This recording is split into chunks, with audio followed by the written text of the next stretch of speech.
प्रणाम दोस्तों, कैसे हैं आप सब। आपका परफेक्ट एडवाइज़र आपके सामने फिर से हाजिर है। देखिए, मुझे फिर से कुछ लोगों ने ये कहा और उनकी क्वेरीज थी, डिमांड थी कि सहारा के रिफ़ंड पोर्टल के बारे में बिल्कुल विस्तृत रूप से बताएं। तो आज सीधी बात, नो बकवास, इधर उधर की बातें बाद में करेंगे। मैं आपको सहारा का जो सुप्रीम कोर्ट का आदेश है वो भी बाद में एक्सप्लेन करूँगा।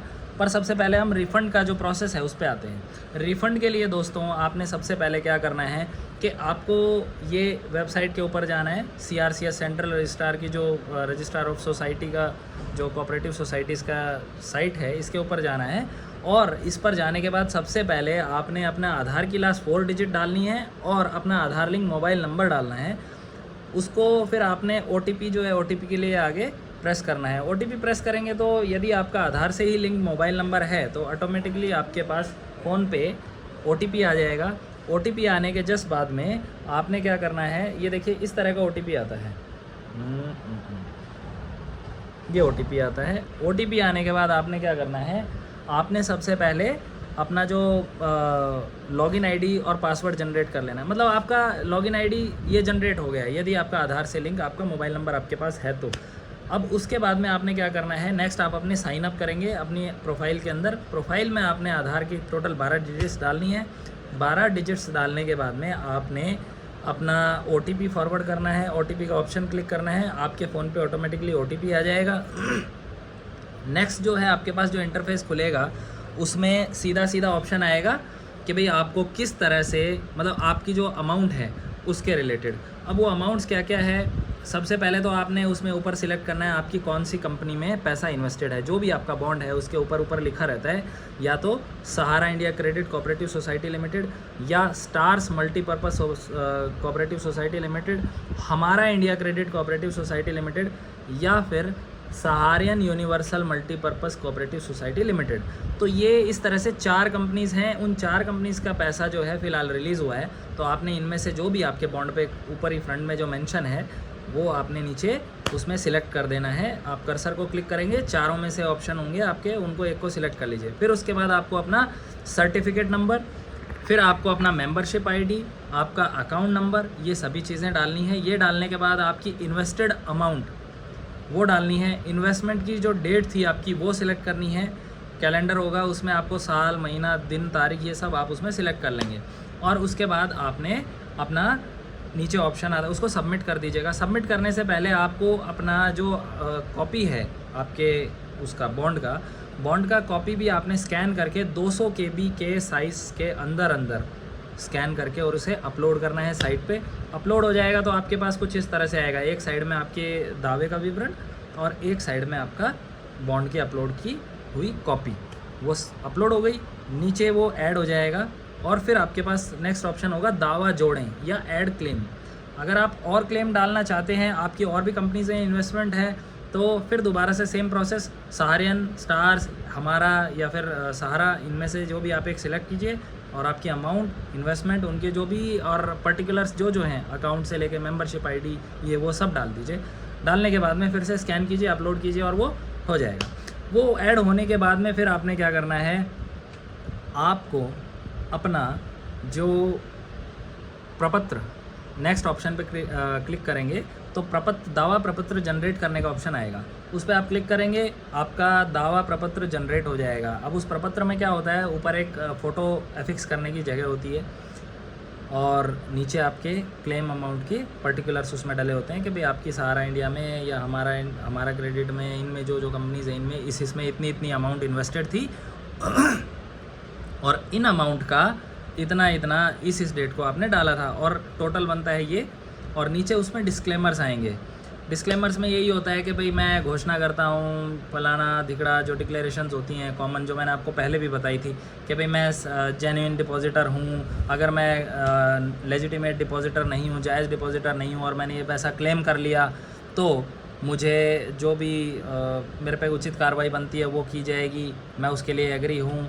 जो मेरा पैसा है वो मुझे जो मुझे मिला पैसा, अगर मैंने गलत तरीके से लिया है, ये विड्रॉ किया है, तो ये मैं वापस सहारा को वापस इसी अकाउंट में, सेबी के सहारा रिफंड में या CRCS को जमा करवा दूंगा और उसका ब्याज समेत मुझे लौटाना होगा। तो ये कुछ एक कॉमन डिस्क्लेमर्स हैं, ये आपको सिलेक्ट करने हैं, ओके करना है, वो ओके ही है। नीचे उसमें आपके प्लेस ऑफ सिग्नेचर जहाँ पे आपने जिस शहर में जहाँ पे भी आप हैं, आपने अपने जगह पे वो साइन किया है उस पर साइन कर दीजिए और उस पर जगह लिख दीजिए और ऊपर एक अपना फ़ोटो चिपका के उसको क्रॉस साइन कर दीजिए। ठीक है दोस्तों, ये होने के बाद में उसमें ऑटोमेटिक आपकी सारी डिटेल्स आ जाती है कि भाई आपका आधार सीडेड अकाउंट नंबर कौन सा है, बैंक नेम, ये वो अकाउंट नंबर नहीं सीधा बैंक नेम ही आएगा और सारी चीज़ें उसमें आपकी जो आपका नाम, आपकी आधार से रिलेटेड आपका नेम, फादर नेम, वो डाटा अपने आप उठा लेता है। तो वो प्रिंट आउट आपने ले लिया, प्रिंट आउट लेने के बाद आपको वो स्कैन करके फिर दोबारा से और उसे अपलोड करना है। अब वो आप अपलोड कर देंगे, अपलोड होते के साथ में ही वो आपका दावा जो है वो विवरण वो जनरेट हो जाएगा और आपका जो क्लेम का एक्नॉलेजमेंट नंबर है वो आपको कंप्लीट वो मिल जाएगा। वो मिलते ही आप उसका प्रिंट आउट लेके और जो ये आपने आपका प्रपत्र जनरेट किया था इसके साथ में स्टेपल करके अपने पास रख लीजिए। अभी ये तो हुई इन सब चीज़ों की बात। अब लोगों के भ्रामक प्रचारों को समझ लेते हैं। लोग पता है क्या क्या अफवाह उड़ा रहे हैं। लोग बड़े ही शाणे हैं, कहते हैं कि जी इसके अंदर तो ये लिखा हुआ है कि यहाँ पे अगर आपने एक बार क्लेम कर लिया, मैं ये वादा करता हूँ कि भाई मैंने अगर गलत तरीके से अगर ये पैसा जैसे मैंने मेरे आईटी रूल्स के हिसाब से अगर कुछ बनाया हुआ हो तो या इन्वेस्ट किया हो लेजिटिमेट अगर सोर्सेज से नहीं है तो मुझ पर कार्रवाई हो सकती है। ऐसा कुछ नहीं है, सरकार ने सभी को पैसा देना है। ये कॉमन दावे हैं या डिस्क्लेमर्स होते हैं, डिक्लेरेशंस होती हैं, क्योंकि सरकार जो है अगर आप जेन्युइन इन्वेस्टर हैं तो आपको तो वो पैसा सरकार ने देना ही देना है। लेकिन उसके सिवा एक चीज़ जो सोचने की है, यदि कोई लेजिटिमेट अगर डिपॉजिटर नहीं है, जेन्युइन डिपॉजिटर नहीं है और उसके पास पैसा चला गया तो वो कैसे वापस आएगा। मान लीजिए मेरे ही नाम पे लेते हैं, मेरे नाम के यदि 2 बंदे हैं और मोस्टली केसेस में फादर नेम भी कोई सेम मिल गया तो मैं मेरे आधार से भी उसको रिफ़ंड के लिए क्लेम कर सकता हूँ। या किसी का बॉन्ड गुम गया, उस नाम का कोई बंदा अगर दूसरा है धरती पे तो उसने भी क्लेम कर लिया, तो उस केस में ये वापस किया जाए। और अमाउंट जो है इसमें ये लिखा हुआ है कि भाई आपको जो आपने अमाउंट इन्वेस्ट किया है उसमें से अभी 10,000 मिलेगा और आप ये 10,000 मिलने के बाद दूसरे किसी फोरम पे दावा पेश नहीं कर सकते। तो उसके बारे में ये कह रहे हैं कि सरकार की चाल आ गई, नई चाल आ गई कि भाई ये पैसा जो है वो देना नहीं चाहते और 10,000 दे के सबको टरका देंगे अभी और फिर बाद में धक्के खाए जाएंगे। देखिए देश में कानून नाम की भी कोई चीज़ है, ये पैसा भी तो मिलने लगा है ना। सुप्रीम कोर्ट और भारत सरकार अगर बीच में आई है तो कहते हैं अमित शाह की मंशा उजागर हुई, अमित शाह पैसा खाना चाहता है, मोदी पैसा खाना चाहता है, सरकार खाना चाहती है। भाई कोई कुछ नहीं खाने वाला, ये पैसा इतने टाइम से भी अकाउंट में एज इट इज़ रखा था और अब भी मिलेगा। मैं आपको बताता हूँ ये डिस्क्लेमर में ये चीज़ क्यों ऐड की हुई है, अभी समझिए। इसके अंदर ये है कि हम किसी दूसरे फोरम में नहीं जाएंगे उस दावे को लेके। क्यों नहीं जाएंगे? सपोज़ कीजिए कि मेरे पास ये मेरा बॉन्ड है, ये मेरा बॉन्ड है और इस बॉन्ड के अंदर मैंने जो भी डिटेल्स थी, पर्टिकुलर्स थे, इस वेबसाइट के ऊपर CRCS पोर्टल पे मैंने लॉगिन कर दिया। लॉगिन करके इसको स्कैन करके अपलोड कर दिया। मोस्टली केसेस में क्या होता है, यदि सहारा के ब्रांचेस ऑफिसेस खुले होते या बैंक होता तो आप अपनी FD या फिर ये बॉन्ड लेके ब्रांच में जाते और वहाँ पे दे देते रेवेन्यू टिकट पे सिग्नेचर करके और वो आपको आपका पैसा लौटा देते। ये जमा हो जाता है ना। अब होगा क्या कि आपके ये ऑनलाइन प्रक्रिया चल रही है, ऑनलाइन आपके पास ये जो आपने सहारा के पास या CRCS के पास भेज दिया दावा क्लेम करने के लिए, आपको पैसा मिल जाता है एक इंस्टॉलमेंट में, 2 में, 3 में, 4 में। यार 10 से भी तो कम है। वो 10 से कम वाले पहली बार में ही फ्री नहीं हो जाएंगे। किसी के 8 हैं, 10 हैं, 7 हैं, 5 हैं, उनको उनका मिल जाएगा फिर। तो कहने का मतलब ये है कि यदि आपने तो ऑनलाइन ही अपलोड करके दिया है, फिजिकल डॉक्यूमेंट तो आज भी आप ही के पास रह गया, कल को आपके मन में या हमारे मन में, मेरे पास फिर दोबारा से मन में चोर आ जाए कि यार मैंने यहाँ से तो एक बार तो पैसा ले ही लिया, मेरे 10,000 थे, मैंने क्लेम कर लिया, सहारा वालों से मुझे आ गया पैसा आधार के थ्रू, अब मैं ये फिर से लेके कोर्ट में पहुँच जाता हूँ या कंज्यूमर फोरम में चला जाता हूँ, तो क्या मुझे दोबारा मिल जाएगा? मैं उसके लिए लायबल हूँ, एलिजिबल हूँ? नहीं हूँ। ये सिर्फ इसलिए है, एक सुरक्षावश दिया गया है ये। इसके गलत मतलब ना निकालें, लोगों को ना बहकाएं। अभी आपको आपका पैसा 45 दिन के अंदर वापस आ जाएगा। 15 से 30 दिन के अंदर अंदर वो सब वेरीफाई कर लेंगे। इसमें क्या है, सहारा के भी उच्च अधिकारी बैठेंगे, सहारा वाला अपना डाटा ऑनलाइन रिकॉर्ड लेके बैठेंगे, सरकार के CRCS के पोर्टल के लोग भी बैठेंगे, प्लस जो सुप्रीम कोर्ट ने जो आदेश दिया था मैं आपको वो भी एक्सप्लेन करूँगा, वो भी मैं लेके बैठा हूँ आज।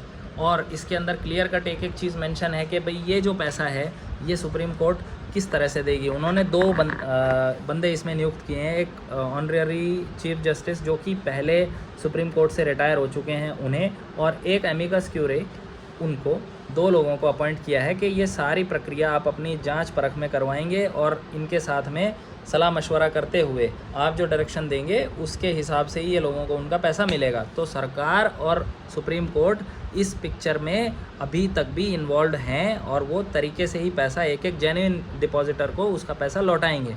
अभी इसमें एक बात और बता देता हूँ कि ये जो पैसा आपको मिलेगा, पहले ये जो 10,000 मिलेंगे 29 मार्च 2023 के बाद से टोटल 9 महीने का टाइम है, यानी 29 दिसंबर 2023 तक 9 महीने में 10-10 हज़ार रुपये, ये 5,000 करोड़ रुपए जो सेबी ने दिए हैं शुरू में, सॉरी अपने सेबी के रिफंड सेबी के अकाउंट से सुप्रीम कोर्ट ने जो CRCS के पोर्टल में डलवाए हैं, वो 9 महीने के अंदर अंदर लोगों की ये प्रक्रिया पूरी हो जानी चाहिए 5,000 करोड़ रुपए बांट देने की। अब इसमें क्या है ना, पहली बार में समय इसलिए लगता है कि बहुत सी पब्लिक है, किसी को लॉगिन आईडी बनाना है, साइट क्रैश चल रही है, हैंग चल रही है। रात को आप 9 बजे के बाद से लेके सुबह 7 बजे तक ट्राई कीजिए, आपकी साइट मस्के जैसी चलेगी, बिल्कुल दौड़ेगी, और उसमें आप खूब आराम से अपनी डिटेल्स एनरोल करा के और अपना एक्नॉलेजमेंट ले सकते हैं। दूसरी चीज़, अब हम आते हैं सुप्रीम कोर्ट के सुप्रीम ऑर्डर के ऊपर। सुप्रीम कोर्ट का ये कहना है, ये देखिए मैं आपको दिखाता हूँ, ये पिटीशन है और इसके अंदर क्लियर कट जो सरकार की तरफ से, भारत सरकार की तरफ से सॉलिसिटर जनरल श्री तुषार मेहता जी पेश हुए थे, और मेहता जी ने जो है ये कहा है इसके अंदर कि जी ये सेबी के अंदर टोटल 24,979.67 लाख करोड़ रुपए जो हैं ये जमा हैं और ये अनयूटिलाइज पड़ा है, लोगों का पैसा है और बहुत सारी कंप्लेंट्स आ चुकी हैं। तो इसके अलावा जो सहारा का रियल एस्टेट कॉरपोरेशन है उसके अंदर भी 15,569.27 करोड़ रुपए पड़े हैं और 2,253 करोड़ रुपए पड़े हैं सहारा के हाउसिंग इन्वेस्टमेंट कॉरपोरेशन के अंदर। तो इनमें से अभी 24,979 में से आप एक दफ़ा 5,000 करोड़ रुपए ये केंद्रीय रजिस्ट्रार को, जो सहकारी समितियों के हैं, उनको एक बारी दे दीजिए और वो जेन्युइन डिपॉजिटर्स जो हैं इनको पैसा बांटना शुरू करें, और किस किस तरीके से बांटें उसके लिए आप दिशा निर्देश भी दीजिए और साथ में कुछ अपॉइंटी भी नियुक्त कीजिए जो कि इस पूरी प्रक्रिया का अपने निगरानी में संचालन करवाएंगे। तो उन्होंने क्या किया, ये सारी चीज़ें देखने के बाद उन्होंने ये कहा, जो माननीय सुप्रीम कोर्ट ने, कि 5,000 करोड़ अभी हम दे देते हैं और ये लोगों को बांटने के लिए जो अपने सुप्रीम कोर्ट के ही रजिस्टर जो ऑनररी जो अपने रिटायर्ड जस्टिस हैं श्री R सुभाष रेड्डी और श्री गौरव अग्रवाल जो कि एडवोकेट हैं, जिन्हें एमिकस क्यूरे बनाया गया है इस मसले में, ये दोनों मिलके इन्हें सरकार प्रतिमाह जो हमारे जस्टिस साहब हैं उन्हें 15 लाख रुपए प्रति माह और 5 लाख रुपए जो अग्रवाल जी को इनको सरकार देगी, भारत सरकार। और ये जांच परख सारी अपनी निगरानी में इनको ऑनररी के तौर पे, इनकी ऑनरियम के लिए इनको दिया जाएगा पर मंथ। अच्छा, 9 महीने के अंदर अंदर ये सारा पैसा बांटना है और उसके बाद में एक दफ़ा सबका जेन्युइन तरीके से इन्वेस्टमेंट का डाटा हमारे पास आ जाए, फिर बाकी की अमाउंट किस तरीके से कब देनी है, कैसे देनी है, वापस से आप हमारे पास रिकॉर्ड लेके आएंगे तो हम आपको बाकी का फंड्स भी रिलीज़ कर देंगे। अब वो हो सकता है पूरा एक दफ़ा कर दें या फिर से 5,000 दे दें, 5,000 करोड़ या 10,000 करोड़ या 15 दे दें, तो ये उनके ऊपर है। इसके अलावा इन्होंने ये क्लियर कट जो मैं आपको बता ही चुका कि 9 महीने जो डेट ऑफ दिस ऑर्डर, ये डेट ऑफ ऑर्डर क्या है, जो बेंच है मिस्टर MR शाह और रवि कुमार जी, इन्होंने कहा है कि 29 मार्च 2023 के बाद से लेके और 9 महीने तक ये सारा पैसा डिस्ट्रीब्यूट जो है वो हो जाना चाहिए, एक दफ़ा 5,000 करोड़। वो आप लोग डिसाइड कीजिए कि सबको कितना देना है, 5-5 देना है, 10-10 देना है। तो depending upon the availability of the amount and as per the record, जो भी इन्वेस्टर्स हैं जो एनरोल करा पाएंगे सबसे पहले, तो उन्हें उतनी जल्दी उनका इंस्टॉलमेंट मिलेगा और वो फ्री हो जाएंगे। तो कृपया करके लोगों के उसमें भ्रांतियों में ना फंसें लोग कह रहे हैं कि पैसा नहीं, आप क्लेम मत कीजिए। तो मेरा दोस्तों आपको यही बताना है कि लोगों की फैलाई गई भ्रांतियों में ना फंसें। आप अपना पैसा तुरंत जाके CRCS पोर्टल पर जो आपने अमाउंट इन्वेस्ट किया है उसको रिफ़ंड के प्रोसेसिंग के लिए ऐड करें एज अ क्लेम, और दावा अपना पक्का करें और उसकी एक्नॉलेजमेंट को संभाल के रखें। सरकार किसी का पैसा नहीं रखने वाली, सबको पैसा देगी और आपको आपका पैसा, मैं बता रहा हूँ, मैं गारंटी ले रहा हूँ कि आपको आपका पूरा पैसा मिलेगा। It may take some time but definitely you will get your amount, your whole amount. अच्छा, अमाउंट ऑफ इंटरेस्ट जो है, जो इंटरेस्ट रेट रहेगा आपकी इन्वेस्टेड अमाउंट का, वो जिस दिन आपने इन्वेस्ट किया था उस डेट से और जिस दिन ये पैसा सेबी ने टेक ओवर किया था उस दिन तक का ही मिलेगा, वो भी 6% का। सहारा ने जो भी वादे किए थे ना, हम आपको दुगना दे देंगे, 2.5 गुना दे देंगे, ये दे देंगे, वो दे देंगे, देखो वो बड़े चोर लोग थे। उन्होंने कभी भी बॉन्ड के ऊपर, जैसे आप FD होती है, FD आप लेते हैं तो FD के ऊपर तो नीचे लिखा होता है आपकी 1 साल बाद मैच्योरिटी अमाउंट ये, 2 साल बाद इतनी, 3 साल बाद इतनी। ये इतने हरामखोर लोग थे, इन्होंने कभी भी उस पर लिख के नहीं दिया। ये अपने पैम्फलेट्स छपवा के रखते थे, उन पैम्फलेट्स के ऊपर जो है आपको दिखा देते थे कि भाई ये स्कीम है, इस स्कीम में इतना डालोगे इतना हो जाएगा इतने साल में। बाकी बॉन्ड पे कुछ भी नहीं लिखा आता था, बॉन्ड पे सिर्फ अमाउंट ऑफ इन्वेस्टमेंट बस आपसे लिया गया ताकि फर्जीवाड़ा चलता रहे, इसका पैसा उसको, उसका पैसा इसको, इसकी टोपी उसके सर, उसकी टोपी इसके सर। आपकी मैच्योरिटी आने वाली होगी तब तक और बली के बकरे बना के रखते हैं हमारे जैसे, तो हमारे पैसे से आपको मैच्योरिटी दे देंगे, फिर हमारे नंबर पड़ेगा तब किसी और भाई को बना देंगे। तो ये एक इनका चेन सिस्टम था। इसमें इनके एजेंट्स भी इन्वॉल्व थे, ब्रांच मैनेजर्स तक इन्वॉल्व थे। इनके ब्रांच मैनेजर जो होते थे ना, ये वो सैलरी भी लेते थे एज वेल एज उनका खुद का एजेंसी का कोड भी होता था, यानी कि वो उन्हें 3-4%, 5% तो कोड भी, उनको कमीशन भी मिलता था। सोचिए कि मैं अगर आज 10,000 रुपये लेके चला गया कि जी मुझे ये इन्वेस्ट करना है, तो ये क्या करते थे, अपना एजुकेटर कोड एजेंसी का जो होता है वो डाल के उसमें 10,000 का इनको 500 रुपये तो इनको मिल गया। यार जो बैंक जो 5 से 7% का ब्याज देती है ना पूरे साल का, उतना तो इनको पहले कमीशन ही मिल रहा है। उसके बावजूद भी सहारा जो है आपको डबल करके दे रही है, आपकी अमाउंट 200 टाइम्स बना के दे रही है, 2 साल में, 3 साल में, 4 साल में, जो भी समय। तो सोचो क्या इनके पास, क्या अलादीन का चिराग था क्या? ये उसको देते थे पैसा, भाई तू ये है ना 5 साल में डबल कर देना, उसमें से जीनी बाहर निकलता था। ये चोर थे और यही चीज़ें इनकी सामने आने लगी तो सेबी ने इनको पकड़ लिया। ये तो IPO ला के पब्लिक के साथ बहुत बड़ी धांधली कर डालते और इसीलिए ही तो ये पैसा टेक ओवर किया था। इसमें कांग्रेस के या फिर और दूसरी पार्टीज़ के नेताओं के 2 नंबर के पैसे भी शामिल थे और उनका एक बड़ा स्कैम था जो कि सेबी ने सही टाइम पे रहते पकड़ लिया। CBI ने इसमें अपना इन्वॉल्वमेंट दिखाया था, तो बहुत अच्छा हुआ, अदरवाइज़ हमारी और भी ज़्यादा दुर्दशा हो जाती है। और फिर शेयर मार्केट में डूबने के बाद तो आपको पता है कि आपका पैसा वैसे भी 100 का 1 बन जाएगा। आज आपको आपका जो इन्वेस्ट किया हुआ पैसा 6% ब्याज के साथ तो मिल जाएगा। 6% ब्याज के साथ अगर आपको मिल जाएगा तो एक मन में मानसिक शांति रहेगी, और कुछ नहीं तो इन्फ्लेशन के लेवल पे रह गया पैसा। लेकिन वहाँ तो ये गिरा के डाल देता, सब कुछ ख़त्म कर देता। इसके घोटाले के ऊपर भी मैं आपको एक दफ़ा वीडियो बना के बताऊँगा कि भाई इसने किस तरह से क्या गेम प्लानिंग की थी और कैसे फंसाया था, कैसे इसके देशभक्ति के 100 करोड़ जो फंडे थे झूठे सच्चे, और किस किस तरह से इसने टोपी पहनाने की कोशिश की थी। ठीक है दोस्तों, तो आज मैं आपसे इजाज़त लेता हूँ, ज़्यादा लंबा समय अब और नहीं है मेरे पास, और फर्दर जो है मैं आपको इसी तरह से आपकी कोई भी रिक्वायरमेंट हो, आपको फाइनेंस से रिलेटेड, फाइनेंशियल कोई भी आपको क्वेरी हो, लीगल हो, आप डेफिनेटली मुझे संपर्क कर सकते हैं। मैं आपका दोस्त एडवोकेट आशुतोष शर्मा सदा आपकी सेवा में तत्पर। मित्रों, समय का अभाव है। जय Hind. Video like, share, subscribe कीजिएगा और कमेंट ज़रूर करके अपनी क्वेरीज मुझे डालिएगा। आपके लाइक्स से मुझे प्रोत्साहन मिलता है, आपके कमेंट्स से मुझे शांति मिलती है कि मैंने किसी की क्वेरीज रिजॉल्व की, और आप यदि सब्सक्राइब करते हैं तो मेरा दिल वो और भी ज़्यादा हतोत्साहित होता है, उत्साह से प्रफुल्लित होता है। प्लीज़ दोस्तों, जय हिंद।